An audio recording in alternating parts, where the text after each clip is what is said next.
नमस्कार। मैं वीके शास्त्री अपने चैनल के माध्यम से आप सभी दर्शकों का बहुत बहुत स्वागत करता हूं।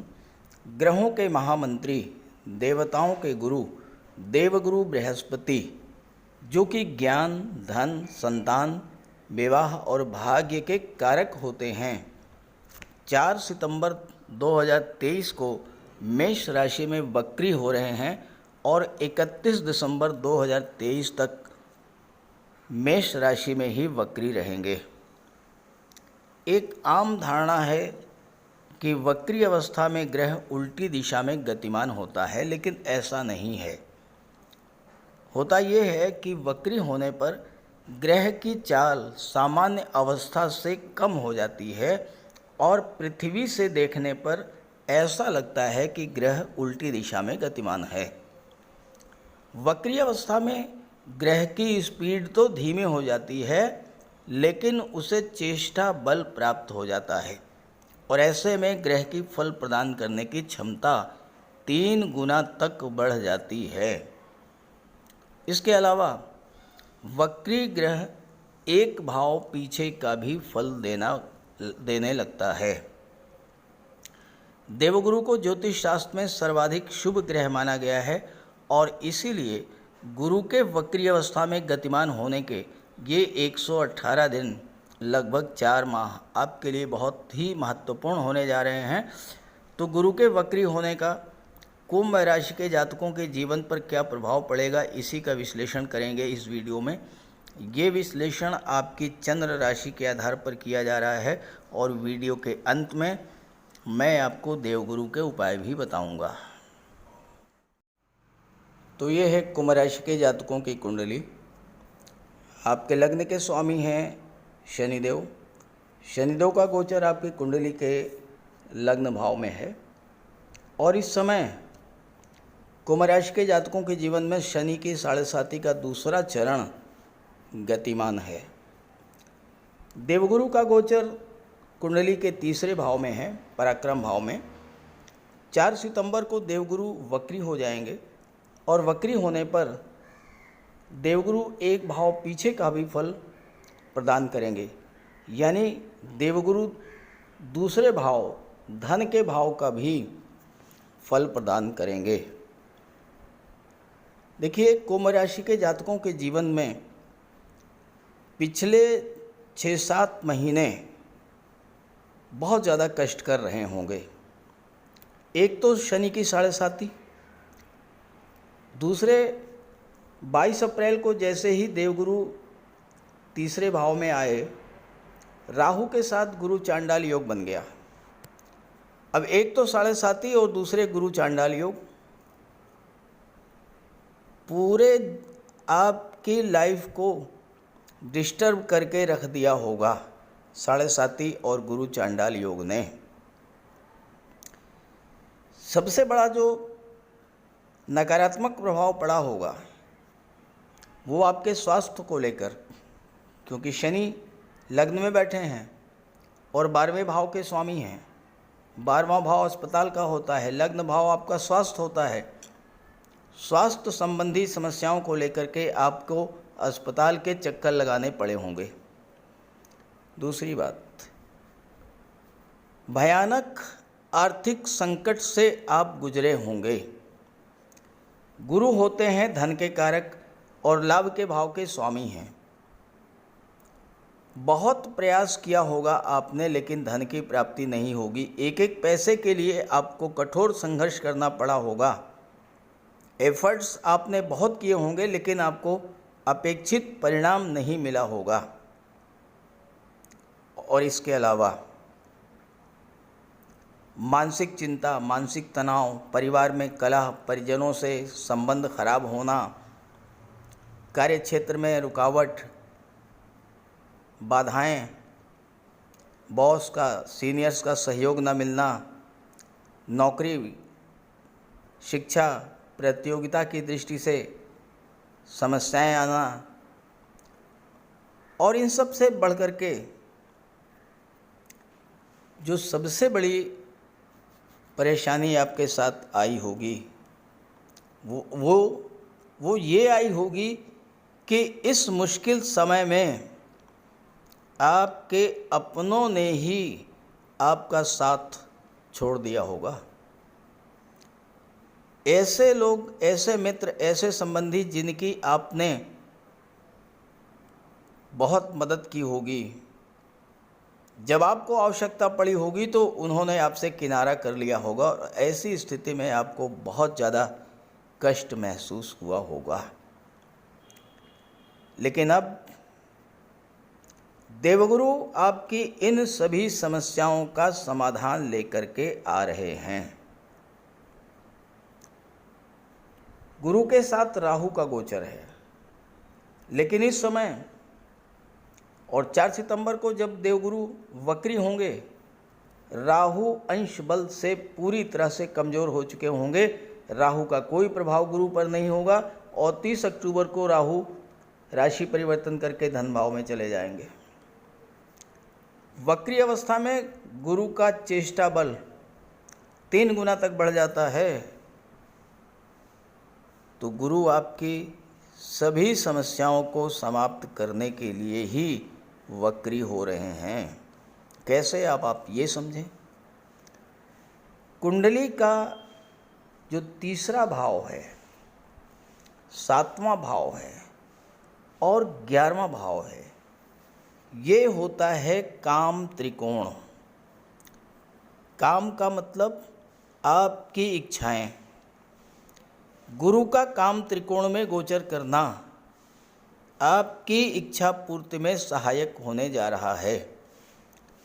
गुरु चाहे तीसरे भाव में गोचर करें, चाहे 7वें में गोचर करें और चाहे 11वें में गोचर करें, हमेशा तीनों ही भाव एक दूसरे से त्रिकोण पर रहेंगे और इन भाव में गोचर करते हुए देवगुरु आपकी हर इच्छा को पूरा करेंगे, क्योंकि इन तीनों भावों को काम त्रिकोण की संज्ञा दी गई है। तो पिछले 6-7 महीने से आपकी जो इच्छाएं अधूरी रह गई थीं, जो कार्य अधूरे रह गए थे, जो सपने अधूरे रह गए थे, उन सभी के पूरा होने का समय आ गया है। और 4 सितंबर से 31 दिसंबर का जो समय होगा, ये आपकी सपनों को, आपकी इच्छाओं को पूरा करने वाला होगा। देवगुरु बृहस्पति पराक्रम भाव में गोचर कर रहे हैं और धन के भाव का भी फल देंगे और लाभ के भाव पर दृष्टि भी है और लाभ के भाव से त्रिकोण पर भी है। धन भाव के स्वामी होकर के देवगुरु और लाभ भाव के स्वामी होकर के जब त्रिकोण के भाव में, पराक्रम के भाव में गोचर करेंगे और वक्री हो जाएंगे, तो धन संबंधी आपकी हर समस्या का समाधान मिल जाएगा। आय के जो स्रोत बंद हो चुके थे, वो एक बार फिर से शुरू होंगे, फिर से खुलेंगे। आय के नए नए स्रोत बनेंगे, आपकी इनकम बढ़ेगी, धन की प्राप्ति होगी। किसी तरह का कोई कर्ज अगर आपने लिया होगा, और निश्चित रूप से लिया होगा क्योंकि आर्थिक संकट था, कर्ज लेना ही पड़ा होगा आपको, तो अगर आपने कोई कर्ज लिया है तो उस कर्ज को उतारने का भी यही समय होगा। गुरु आपको इतना धन प्रदान करेंगे कि आप अपनी इच्छाओं को, अपने सपनों को तो पूरा करेंगे ही, आप कर्ज को भी उतार लेंगे। रोगों से आपको मुक्ति मिलेगी, अस्पताल से आपको मुक्ति मिलेगी। और इसके अलावा गुरु 7वें भाव पर दृष्टि भी डाल रहे हैं, 7वें भाव से त्रिकोण पर भी हैं। अब 7वां भाव क्या होता है? दाम्पत्य सुखों का होता है, विवाह का होता है। आपका अगर विवाह नहीं हो पा रहा था, रिश्ते आ रहे थे लेकिन तय नहीं हो पा रहा था, क्योंकि एक तो 7.5, दूसरे शनि आपके लग्न भाव में गोचर कर रहे हैं और शनि की दृष्टि 7वें पर पड़ रही थी, और शनि चीज़ों को डिले कर देते हैं, तो आपके विवाह में बाधाएं आ रही थीं। वो बाधाएं समाप्त होंगी। अब आपका विवाह संपन्न होगा इन 4 महीनों में, अगर आपने प्रयास जारी रखा। धन की कमी, स्वास्थ्य संबंधी समस्याएं, परिवार में तनाव, कार्य अधूरे रह जाना, इन सब कारण से अगर आपके दाम्पत्य जीवन में भी कटुता की स्थिति बन गई थी, कलह बढ़ गया था, लड़ाई झगड़े होते रहते थे, अब आपको उनसे भी राहत मिल जाएगी। पति पत्नी के बीच संबंध एक बार फिर से मधुर होंगे और प्रेम सौहार्द का वातावरण बनेगा। एक बात आप ये समझ लें, इस समय कुंडली में आपके 2 ही ऐसे ग्रह होते हैं जो कि सर्वाधिक शुभ माने जाते हैं। हालांकि बुध भी शुभ ग्रह माने जाते हैं। शुक्र 4थे भाव के और 9वें भाव के स्वामी हैं आपकी कुंडली में, और आपके राशि के स्वामी शनि के मित्र हैं। शुक्र 4थे भाव में, जो कि भौतिक सुख सुविधाओं का होता है, उसके स्वामी हैं और भाग्य भाव के स्वामी हैं। तो शुक्र के प्रभाव से अब इस समय चूंकि गुरु चांडाल दोष समाप्त हो गया है, गुरु की दृष्टि भी पड़ रही थी भाग्य के भाव पर। गुरु चांडाल योग के कारण भाग्य आपका साथ नहीं दे पा रहा था, अब आपको भाग्य का भी साथ मिलना शुरू हो जाएगा। शुक्र तो सपोर्ट करेंगे ही आपको, भाग्य के सपोर्ट से आपको धन भी प्राप्त होगा, भौतिक सुख सुविधाओं के साधन भी प्राप्त होंगे। गुरु दूसरे भाव का भी फल देंगे। दूसरा भाव होता है परिवार का। पंचम के स्वामी बुध हैं। पंचम भाव लव रिलेशंस का होता है। बुध शुभ ग्रह माने गए हैं, तो ऐसे में आपके लव रिलेशंस को मैरिज में कन्वर्ट होने का भी योग बनेगा, और आपके घर के सदस्य, आपके परिवारिक जन भी आपका रिश्ता फाइनलाइज कर सकते हैं। तो आपके विवाह के दोनों तरह से योग बनते हैं। लव मैरिज का भी योग बनेगा और अरेंज मैरिज का भी योग बनेगा। किसी भी तरह से आपका विवाह जो है वो होगा। पंचम भाव शिक्षा का होता है और संतान का होता है, और इसके स्वामी बुध हैं जो कि बुद्धि के कारक हैं। गुरु राहु के चांडाल योग के कारण अभी तक आपके मन में जो भ्रम की स्थिति बन रही थी, शिक्षा प्रतियोगिता को लेकर के आप सही डिसीजन नहीं ले पा रहे थे, सही निर्णय लेंगे, सफलता अर्जित करेंगे, नौकरी के प्रबल योग बनेंगे। जब भाग्य साथ देगा तो कार्य क्षेत्र में उन्नति होगी, रुके हुए काम आपके बनना शुरू हो जाएंगे, नए कार्य व्यवसाय की शुरुआत करेंगे। सप्तम भाव पर गुरु की दृष्टि पड़ रही है और शनि की भी दृष्टि पड़ रही है। सप्तम भाव व्यापार का होता है। आपके व्यापार को एक्टिवेट करेंगे गुरु भी और शनि भी। सप्तम भाव त्रिकोण से पर है, गुरु से काम त्रिकोण की संज्ञा दी गई है सप्तम भाव को। तो व्यापार को लेकर के आपके जो इच्छाएं थी, आपके जो सपने थे कि मैं इस तरह का व्यापार करूंगा, व्यापार को इस तरह से आगे ले जाऊंगा, ये कार्य करूंगा, इस व्यक्ति को पार्टनर रखूंगा, इसके सहयोग से कार्य को आगे बढ़ाऊंगा, इस जगह से धन की प्राप्ति करूंगा, ये सारी चीज़ें जो आपके मन में थीं, अब वो सारी चीज़ें फलीभूत होना शुरू हो जाएंगी और आप व्यापार व्यवसाय को बुलंदियों पर ले जाएंगे, क्योंकि गुरु भी अच्छी स्थिति में होंगे और साथ ही साथ भाग्य का भी आपको साथ मिलेगा, क्योंकि गुरु की दृष्टि भाग्य भाव पर और इसके स्वामी है शुक्र। भाग्य का साथ मिलेगा, गुरु आपके पराक्रम पुरुषार्थ में वृद्धि करेंगे। लाभ के भाव पर दृष्टि है, लाभों में वृद्धि होगी। और दूसरे भाव का भी फल दे रहे हैं, तो धन की प्राप्ति और धन का संचय भी होगा। परिवार भी आपका सहयोग करेगा।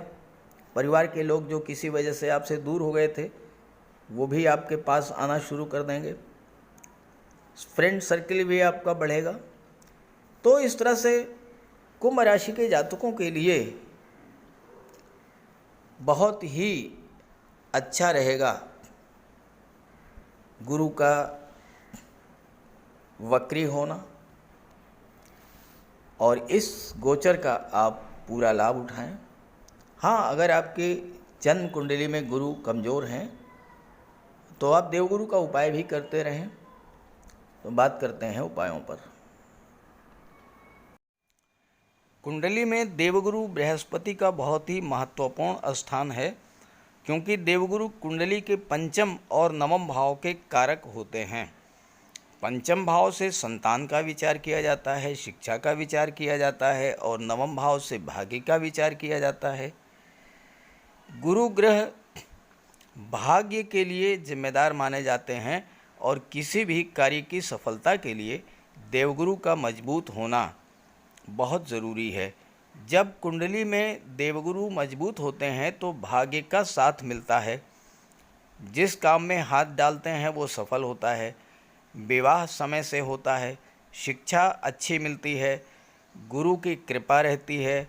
धन की प्राप्ति होती है। तो देवगुरु के लिए कुछ उपाय बताने जा रहा हूँ। उपाय ज़रूर कीजिएगा। अगर आपकी जन्म कुंडली में गुरु कमज़ोर स्थिति में है तो आपको गुरुवार का व्रत करना चाहिए। स्नान करते समय जल में आधा चम्मच हल्दी डालकर स्नान करें। स्नान के बाद पीले रंग के वस्त्र धारण करें, और साथ ही साथ केसर या हल्दी का तिलक लगाएं, और गुरुवार के दिन भगवान विष्णु की उपासना करें। घर में केले का एक वृक्ष लगा लें, उसकी पूजा करें, उसकी सेवा करें। भोजन में चने के बेसन, चीनी और घी से बने लड्डू का सेवन करें, और अपनी क्षमता के अनुसार पीले वस्त्र, हल्दी, शहद, धार्मिक पुस्तकें, इन सब का दान कर सकते हैं। अगर गुरु ग्रह कमज़ोर है तो पुखराज धारण करें, लेकिन इसके लिए किसी योग्य ज्योतिषी की सलाह ले लें। माता पिता, गुरु और बुज़ुर्गों का सम्मान करें, उनकी देखभाल करें और उनका आशीर्वाद प्राप्त करें। साफ सफाई रखें, गुरु की सेवा करें, और दही और चावल गरीबों को खिलाएं। किसी गरीब को, किसी दिव्यांग व्यक्ति को भोजन कराएं। किसी वृद्धाश्रम में जाकर के वृद्धों के साथ कुछ समय बिताएं, उनकी समस्याओं को जानें, समझें। कोई ज़रूरी नहीं है कि आप धन से ही सहायता करें, तन और मन से भी आप मदद कर सकते हैं दूसरों की, और ऐसा करने से देवगुरु अत्यंत प्रसन्न होते हैं। और जब देवगुरु बलवान होंगे तो आपको पूरा लाभ मिलेंगे। तो ये उपाय करके देखिएगा, लाभ होगा। कमेंट करके बताइएगा ताकि आपके साथियों को भी इसका लाभ मिल सके। नमस्कार।